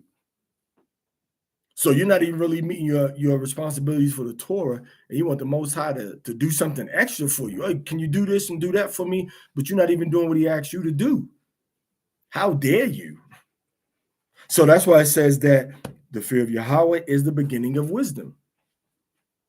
What is the first pillar of wisdom? Is knowledge. So the fear of Yahweh is the first step to you gaining the knowledge that you need in order to make better decisions. Your whole life is about decisions. It's all about decisions. When you laying in the bed and it's early morning and you got to use the bathroom, don't decide to get up. Just lay there and go back to sleep. Lay there, don't get up and see what that decision, how that decision benefits you. Don't decide to flush your toilet when you use it for 2 days and see what happens. So life is all about decisions, and Yahweh gives you more knowledge, the first pillar of wisdom, according to his word, for you to make better decisions and to have a better outcome. And listen to this. And the fear of Yahweh and wisdom, it says, and it was created with the faithful in the womb. What's yours say? 14. And with faith, From the top. Wisdom's beginning is to fear Yahweh. So wisdom's beginning is to fear Yahweh. Go ahead. And with the faithful in the womb, she was created together with them. So wisdom was created with you in your womb, together with you. What you got? The fear of Yahweh is the beginning of wisdom. Mm-hmm. She is created with the faithful in the womb. Okay, so wisdom was with you in your mother's womb. She was with you. Wisdom was with you in your mother's womb. And that's why some of us, right, have always been drawn on how to do better. Even when I was out there doing wrong, I'd be telling people like, look, man, you know you really shouldn't be such and such because blah, blah, blah. Yeah, I know. Well, all right, let's make that sale then. But I'm warning like, hey, this stuff is, whatever. And like, oh, yeah, I know. Okay. And go ahead and make let's make the transaction then. I was a cautious bad guy. So wisdom is with you, and you kind of know, like, man, you know what? Okay, you can feel it. You can actually feel change and difference in your life and being pushed and pulled in a different direction. And if you don't feel that, that's why you got to get with those of us that do have that intuition and that feeling of Yahweh is in this situation. And that's why a woman needs the regular involvement of a man, because you were created to help a man, not to just help strange people at the bus stop, at the grocery store, at the hospital, or at the car rental place, at the playground, or at the school, at the mattress factory. I mean, even though you may be doing those things, but you were still meant to balance out a man. Your energy be all off. Our bodies are giving off signals and pheromones and hormones every day. And if you don't get the right injection of that and replace it with something righteous, like Anna did, everything's going to be thrown off. A man can have more of a possibility of balancing himself out through Yahweh. But Anna, what did she do? She said, I'm going to just stay in the temple. After she was married. 7 years from after her husband, she had gotten married, her husband passed away. And when her husband passed away, she said, well, you know what? I gotta just stay at the temple now. And she stayed at the temple. All right. But she knows that she was made to balance out the man. Not just to, and who was she working with? She's working on behalf of the whole nation under the direction, guidance, and supervision of the priest. Okay. So she's working with and working under the authority of the priest. Okay. So that was Anna that was there. You can look her up. So and we're closing out now. So now wisdom is with those people from the womb. People certain people have wisdom from their mother's womb. You know, if you're sitting back, if you're sitting back and you're feeling like, man, you know what? I'm supposed to be doing something beyond myself, beyond me. If your focus is usually about other people, not just about you, and you're taking that energy and trying to direct it toward a collective fulfillment, then that's an indication of wisdom, because wisdom is very group oriented. Even when Hamashiach, you know, he went on into the cut by himself and was 40 days, 40 nights, right? Fasting, but he did that for all of us. He did that for us, for the benefit of the entire nation. That's why he was by himself. So even though he was over here, he didn't just take his energy and say, well, I'm going to help these random Gentiles. I'm going to just help these random Israelites. It was a focused plan. Paul, Peter, James, John, their mission was focused on the lost sheep of the house of Israel. Well, Paul, you know, he went to Israel and went to some Goyim also. But the mission was focused. Your mission has to be focused on the mission of the direction that the leadership is pushing the nation. Because we can see things that you are not able to see. The intuition, the spiritual implications of what's going on. You may not see it, or a lot of times you don't see it. Where you see, where you may see a reason to stop, we see challenges of what to do and how to do better. All right. So wisdom was created with the faithful in the womb. So as this baby is developing and growing in the womb, wisdom is saying, yep, that spirit gets thrown down to the earth, into the woman's womb at conception, and you got that flash of light that happens. So then wisdom says, wisdom says, okay, let's don't fix it, make his eye messed up. Why? Who did sin? This man or his parents that he was born with double astigmatisms? Nothing but that the power of the Most High may be shown through him.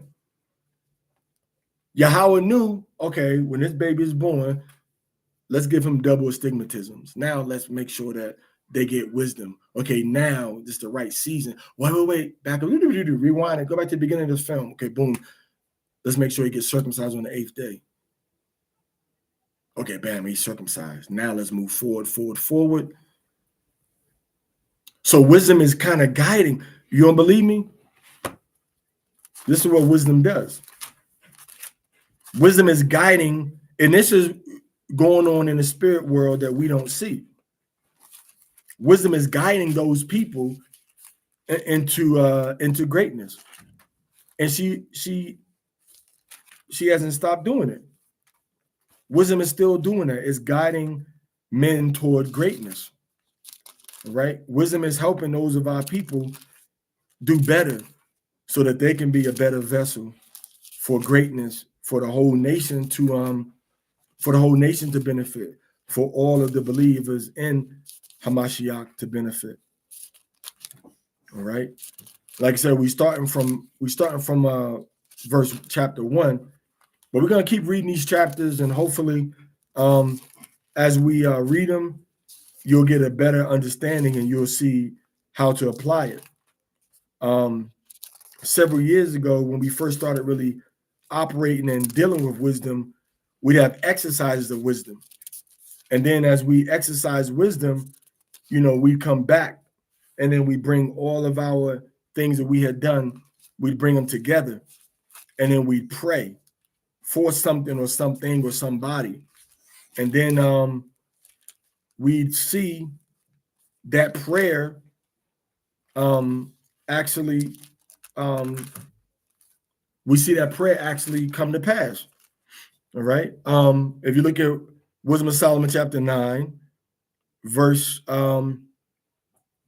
chapter 10, verse 1. Wisdom of Solomon 10 and 1. It says, she preserved the first formed father of the world that was created alone, and brought him out of his fall, and gave him power to rule all things. And when the unrighteous went away from her in his anger, talking about Cain, he perished also in the fury wherewith he murdered his brother. For whose cause the earth being drowned with the flood, wisdom again preserved it, and directed the course of the righteous in a piece of wood of small value. Moreover, the nations in their wicked conspiracy being confounded, she found out the righteous and preserved him blameless unto Yahweh, and kept him strong against his tender compassion toward his son, Abraham. When the ungodly perished, she delivered the righteous man who fled from the fire which fell down upon the 5 cities. Talking about Lot. So wisdom is there with all of these Hebrews helping them. So wisdom is helping us in these different situations, especially those that are bound for great things to benefit the body of Hamashiach. And that's why we think outside of ourselves. And those of you that focus on yourself need to put your focus on yourself and run it past the filter of those of us that are looking out for the good of everybody, not just for you, for yourself. That's what scripture says. Everybody don't seek their own wealth anymore, but the good of their neighbor. All right. So now you got to seek the good of your neighbor also, not just yourself. All right, somebody get that? Let every man seek the good of his neighbor, not just himself.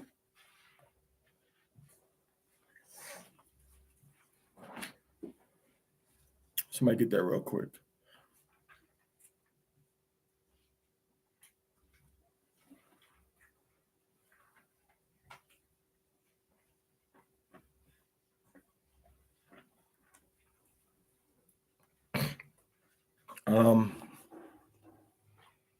What's that banging?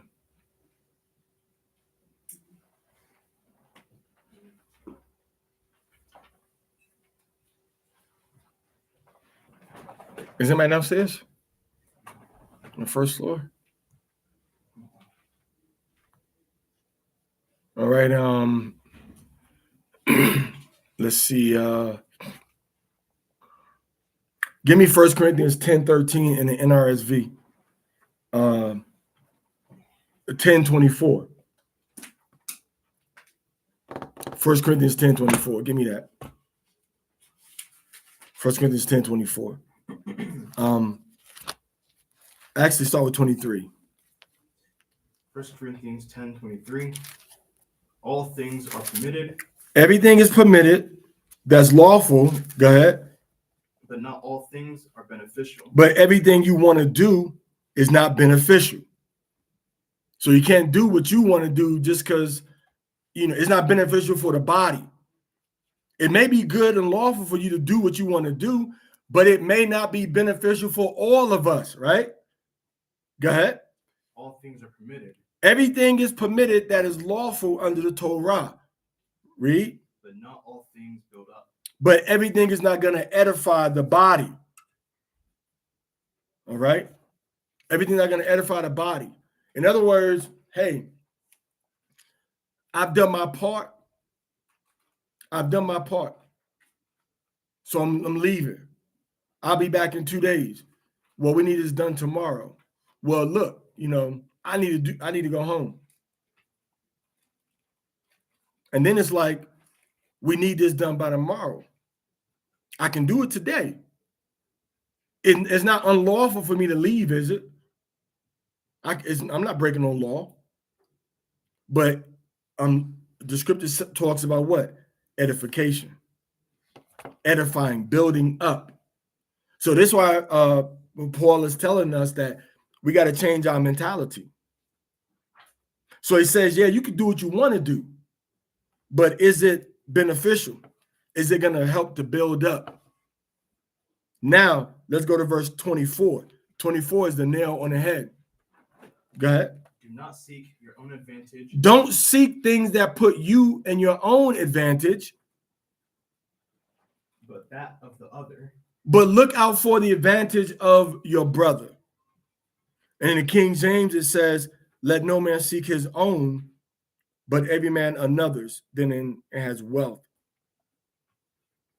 So seek out what is going to be good for your brother. And that's the second level of relationships, right? It was your brother, your fellow, or your neighbor, and then it was your husband, the husband and wife. But see, if you constantly think about what's good for you and what you want to do, and not really answering to no body corporate like your cousins or your siblings, how are you now going to make decisions that are going to be beneficial as your head decides is going to be beneficial? Okay? As your head is deciding. Now you're going to rebel because you used to everything being done your way. Why? Because he doesn't play well and get along with others. Because you don't play well with others. You don't get along with others. Why? Because you're used to everything being done the way that you want it done. And if it ain't done the way that you want it done, you're going to take your basketball and go home. You're going to take your big wheel and go home, right? You're going to take your kickball and go back home. So that's why it says what? It says that wisdom is faithful with us from the womb. Seek the good of everybody.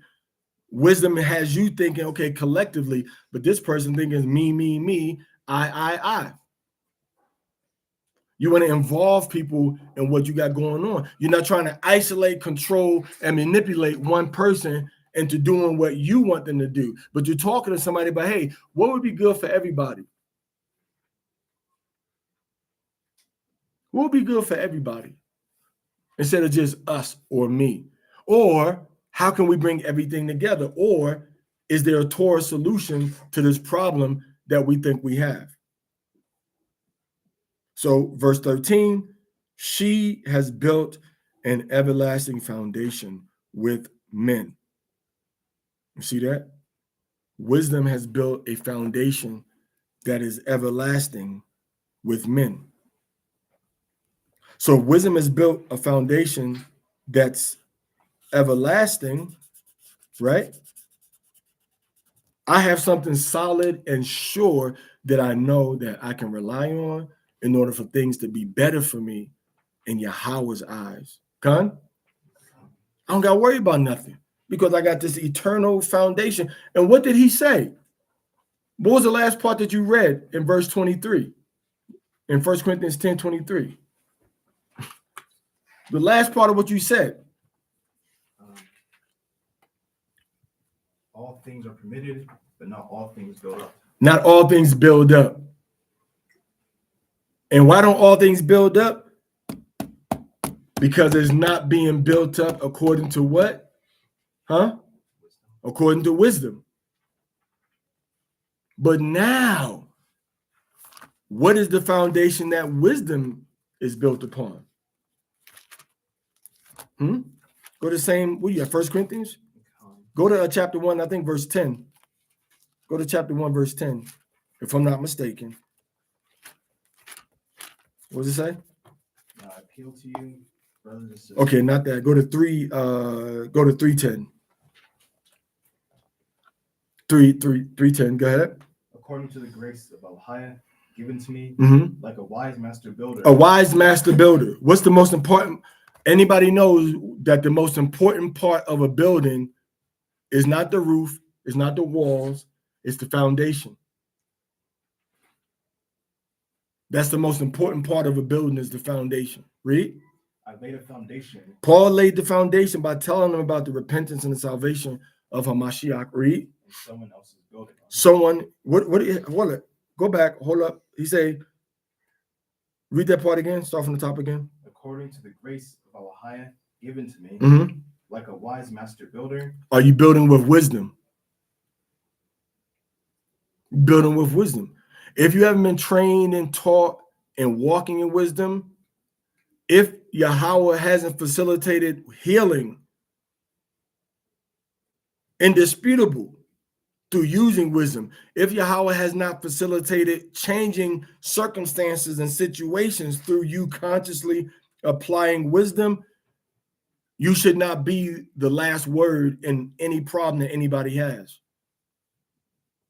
because you're not walking in wisdom yet. Because it's not a I think or I feel, it's an I know. And I'm willing to share and help to make the situation better, because it's not an isolationist. It's not I want to make the situation better because it benefits me.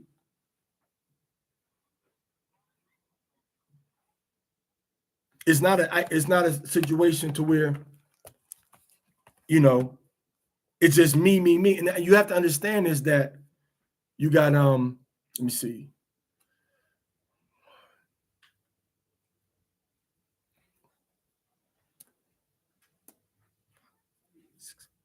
I have at least, and I'm not saying this to sound crass, I have at least 6 grown adult children. I have at least 6 adult grown children. So I don't need, quote unquote, anybody to help me facilitate any financial plan for my family or for the nation. So anything I'm bringing to the table is to help us as a nation of people. Obviously not just to do for me and mine. And it's not difficult to do. So I'm not saying, hey, let's do this just for me or just for my family. I'm saying, let's get this brother, this sister involved too. You can either take it or you can leave it. But at the end of the day, you know, this time 12 months from now, life is going to be on a whole different trajectory for those brothers and sisters that are trying to work together, that are trying to shift or change the paradigm. Because there's an advantage. Everybody knows, if we all know that there's strength in numbers, there's strength in unity, and that the Most High is pleased with brothers dwelling together in unity, and with neighbors dwelling together in unity, and with a man and a wife dwelling together in unity, why don't we really bring together all of these elements to try? Somebody trying to is somebody trying to log in? Who got the device Shara powers on right now?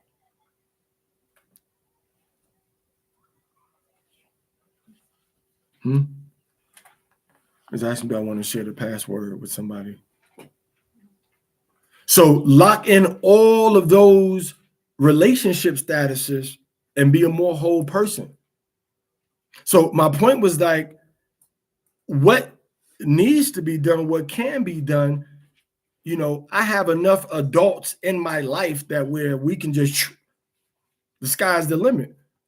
But we don't want to do that without you, our brothers and sisters in Hamashiach.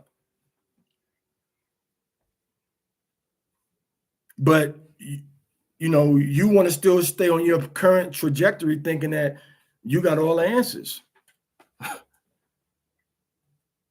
I mean, these people right here, man, how old were y'all, man? How old were you when you left from Torbala and had to go down, or had left Torbala and had to travel down south to Aiden? How old were you? How old were you? 14. These men now were 12 and 14 years old, traveling through Turkey. Were y'all speaking Turkish or a little bit or hardly none? None. speaking no Turkish, and traveled on Turkey's public transportation system by themselves from one state to another. How long was the journey? But on a 7-hour cross-country journey, 7 a.m. to 2 p.m. You finally arrive at the hospital at 2 p.m. And they got lost, so they experienced what to do and what not to do. So my point is that you're doing one thing and you're looking at me or us or them in a certain light, but you can't look at us in that light because we're not what you think we are, if that makes sense. Like they're not, they're not like average Hebrew Israelites per se. So their mindset and their understanding and application of the scriptures may be different than yours. It's different than when you talk. I don't know what it's like to be born into this and into the Torah. They do. I don't know what it's like to not think twice about not doing something or not eating something that I'm not supposed to eat. They do. I don't know what it's like. So wisdom gives you the growth of that experience, even if you never had it, though. And that's the point. You can still have that experience spiritually, emotionally through wisdom, because the scripture says that she will give you the understanding that comes from experience, even if you don't have that experience. And through traveling, you have a different level of approach to situations. So it's better for us all to work together, and you have experiences that we could never fathom. You have situations that you face that we could never fathom to face, that we don't even want to imagine having to face. And you bring that to the table also to the nation. You don't bring it to the table just for your benefit. You bring it to the nation so that we all can be enriched. Like it said, read that verse again, verse 24.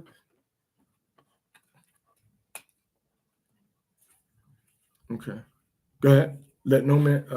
1 Corinthians. I'm sorry, you in a whole nother chapter. Actually, finish where you at. But 1 Corinthians 10, 24. Read that again. It says, "Let no man seek his own, but every man another's wealth." Meaning, your whole purpose of being is to benefit your nation, your people, your community, your brothers, not yourself. You're supposed to be seeking for what's best for me, and I'm supposed to be seeking what's best for you. And if we both are looking out for the best interest of the other, you know what this is? This is just a fancy way of saying love your neighbor as you love yourself. Now, it's either at the same time as or in the same way. All right. It says ka, right, as yourself, either simultaneous to or in the same way. But the point is that you're looking out for me, I'm looking out for you. So when we come to the table to talk, we're like, I'm like, oh no, you're too kind, you're too gracious. And you're like, no, you're too kind, Parazai, you're too gracious. I'm like, oh, he really think he gonna outdo me with his graciousness? Okay, I'm gonna outdo him. Hey man, you went on vacation last week. Oh man, you put another bathroom in my house? How you know I want a bathroom there, man? Well, I heard you talk about it. And now he's like, man, this dude trying to outdo me, man. Now we ain't competing, we ain't hating on each other. We competing to do good for each other. We're seeking each other what's better and best for each other now. So now the competition is, man, how much can I do for my brother? But we never get to that level of Hamashiach that gave everything for all of us, right?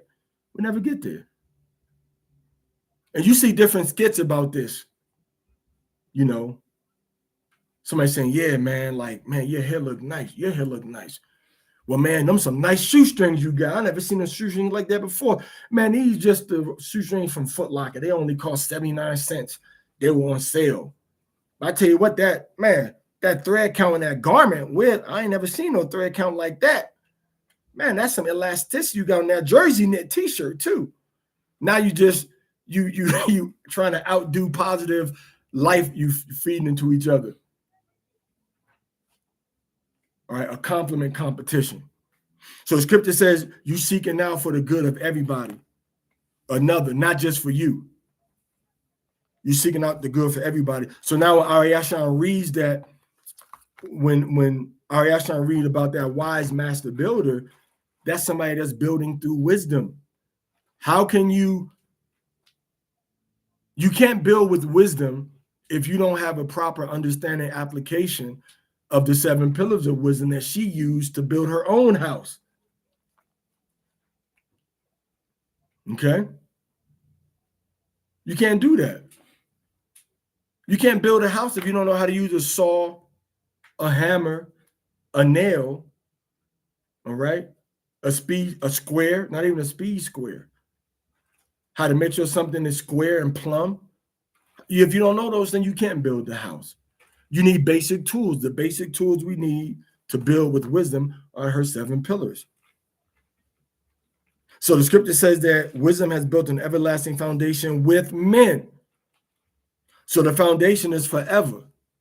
But now Paul is saying, now I'm a builder. I'm wise.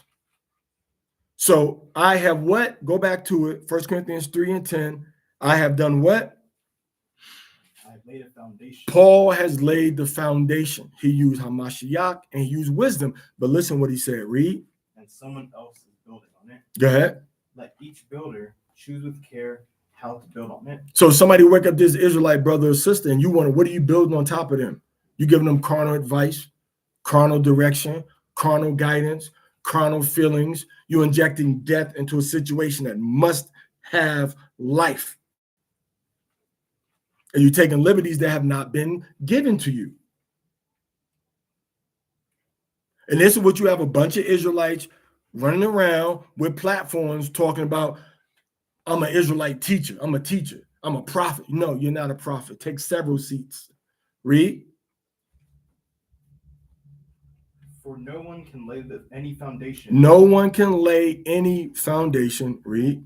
Other than the one that has been laid. You can't lay no other foundation except for the one that's been laid. Read.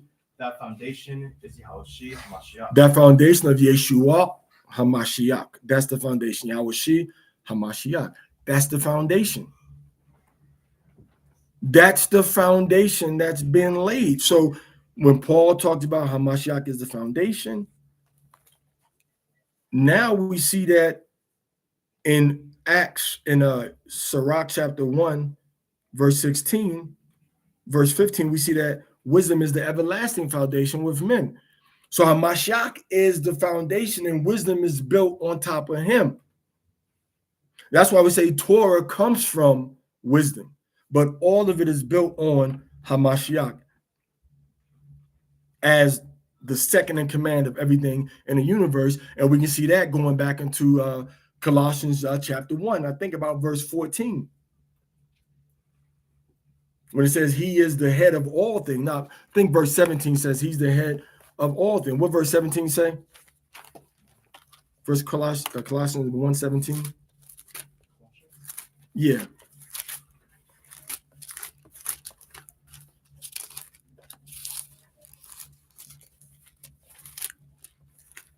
Colossians 1, verse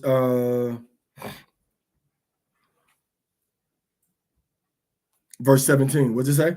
He himself is before all things. He is before all things, including wisdom. Go ahead. And in him all things hold Wisdom still holds together in him. Read 18. He is the head of the body. HaMashiach is the head of the body, so you got to understand him. You got to live like him. You got to imitate him. Read. The church. He is the head of the Ecclesia, those that are called out, also known as the Mikra. Nothing's new. The Mikra, the church, is a concept from the Old Testament, from the Torah, I should say. Called the Mikra means that which is called. Ecclesia is that which is called. Okay, read. He is the beginning, He is the beginning. Go ahead. the firstborn from the dead, Uh-huh. so that he might come to have first place in everything. Have first place in how many things? Everything. So if he got first place in everything, that means it's not wisdom then him, it's him then wisdom. And that's why all three of these elements are working together. Hamashiach is working with wisdom, but he's the foundation of wisdom. And then there's wisdom on top of him. And then it's the Torah on top of wisdom. Okay, so that's the process. But Hamashiach is the foundation that we have to build upon righteously with wisdom. That's why it says, "Be careful how you build." And that's Colossians chapter 1, verse 17 and 18. So it's hard to look at Hamashiach and say, do this or do that. But it's easy to look at wisdom and say that, oh, do this and do that. And now once you look at wisdom and see what wisdom says to do and not to do, now you say, oh, wow, this is what Hamashiach, this is why he did that. This is the example that he was giving us. And now you can go back and dive into that example he gave us through wisdom. And then we say, okay, this also goes with what he did. But he didn't bring it out then, because he couldn't bring out everything he did, because it said it wouldn't be enough books on the earth to contain all of his actions and deeds and thoughts and execution of what was right. So we close out with that Sirach chapter 1, verse 15. We'll pick back up from 16. All right. So we got to go. We got to go do the Kiddush and the Shabbath. I guess we can maybe just bring it to the second level. Bring to the second level to the east wing. Bring it to the east wing. All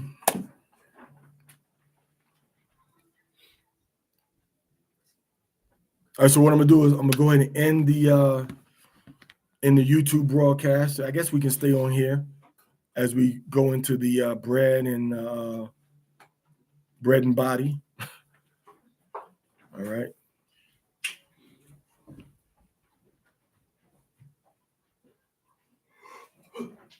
Bread and body.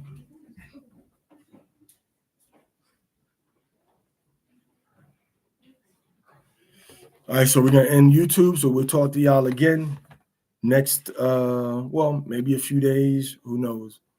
Shalom.